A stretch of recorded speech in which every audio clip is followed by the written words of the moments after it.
മനുഷ്യന് വളർന്ന് മലക്കിനെ പോലെ അല്ലെങ്കിൽ അതിൻ്റെയും മീതെ എത്താനുള്ള അവസരമുണ്ട്.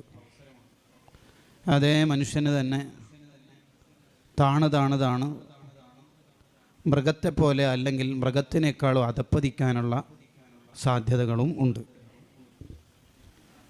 അത് സൂചിപ്പിച്ചിട്ടാണ് അള്ളാഹു പറയണത്, വഹദൈനാഹുൻ നജ്ദൈൻ, രണ്ട് വഴിയെയും മനുഷ്യർക്ക് നാം കാണിച്ചു കൊടുത്തിട്ടുണ്ട്.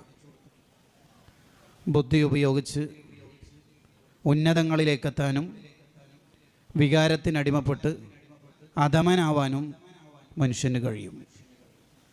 ഇതുവരെയുള്ള നമ്മുടെ യാത്രയിൽ വികാരത്തിനടിമപ്പെട്ടുള്ള ജീവിതമാണോ അല്ല ബുദ്ധിയോടെയുള്ള ജീവിതമാണോ എന്ന് നമ്മൾ തന്നെ വിലയിരുത്തണം. നമ്മൾ തന്നെ നമ്മളോട് ചോദിച്ചു നോക്കണം. ഇസ്തഫ്തി ലി നഫ്സിക, എല്ലാം പൊന്മോളുസ്താനോട് ചോദിക്കാൻ നിൽക്കരുത്. ചിലത് നമ്മളോട് തന്നെ മസല വയ്ക്കണം, ഞാൻ എങ്ങനെ ഉണ്ട് എന്ന്. അതിനാണ് ഹൃദയത്തിലേക്ക് സെൽഫി എടുക്കുക എന്ന് പറയുന്നത്. എന്നിട്ട് ക്ലാരിറ്റിയുള്ള പിക്ചർ അല്ല കിട്ടുന്നതെങ്കിൽ മുഹാസബത്തിലൂടെ നമുക്ക് ഉത്തരം നമുക്ക് നെഗറ്റീവായിട്ടാണ് വരുന്നതെങ്കിൽ ജദ്ദിദു ഈമാനക്കും. എങ്ങനെയാണ് അള്ളാഹുവിലേക്ക് എത്തിച്ചേരുന്നത്?